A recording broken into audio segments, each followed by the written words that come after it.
నమస్తే. Welcome to our channel.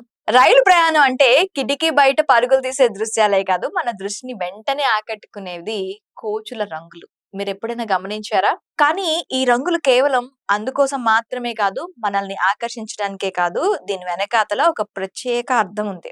అది తెలుసుకోవాలి అనుకుంటే ఈ వీడియోని చివరి వరకు చూడండి. భారతీయ రైల్వే ప్రయాణికులు సౌలభ్యం కోసం కోచ్లకు ప్రత్యేక రంగులను కేటాయించింది. వాటిలో ప్రతి రంగుకి ఒక స్పష్టమైన ఉద్దేశం ఉంది. ఈ రంగులు చూసి ప్రయాణికులు తమ భోగిని సులభంగా గుర్తించవచ్చు. అవేంటో డీటెయిల్ గా తెలుసుకుందాం.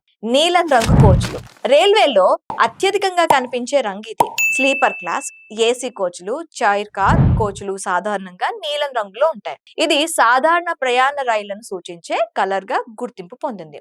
ఇక ఎరుపు రంగు కోచ్లు, ఈ రంగు కనిపించిందంటే అది స్పెషల్ ట్రైన్ అన్నమాట. రాజధాని, శతాబ్ది, దూరంతో వంటి హై స్పీడ్ ఏసీ రైళ్లు ఎక్కువగా ఎరుపు రంగులో ఉంటాయి. వేగం, ప్రీమియం సర్వీస్ ను సూచించే రంగుగా రైల్వే దీనిని ఎంచుకుంది. అలాగే మనకి ఆకుపచ్చ రంగు కోచ్లు కూడా కనిపిస్తూ ఉంటాయి. తక్కువ ధరలో ఏసీ సౌకర్యం అందించే గరీబ్ రథ్ రైళ్లు ఆకుపచ్చ రంగులో ఉంటాయి. పర్యావరణ హితం, ప్రజలకు అందుబాటులో ఉంటుంది అనే భావనను ప్రతీకగా ఈ రంగును వాడుతూ ఉంటారు.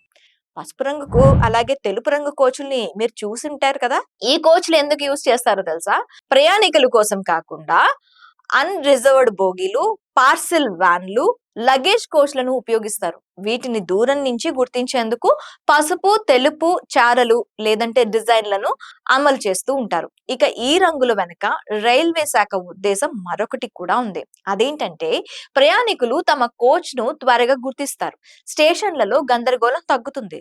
భద్రత నిర్వహణ కూడా సులభంగా ఉంటుంది. ఈ రంగుల విధానంలో ఎంతో కీలకం అవుతుందని చెప్తున్నారు. ఇకపై మీరు కూడా రైలు ఎక్కేటప్పుడు కోచ్ నెంబర్ తో పాటు రంగును కూడా గమనించండి. అలాగే లాస్ట్ టైం మీరు ఎప్పుడు ట్రైన్ ఎక్కారు? కింద కామెంట్ సెక్షన్ లో కామెంట్ చేయండి. అలాగే మీరు ఏ రంగు కోచ్ లో ట్రావెల్ చేశారో కూడా మాకు కామెంట్స్ లో తెలపండి.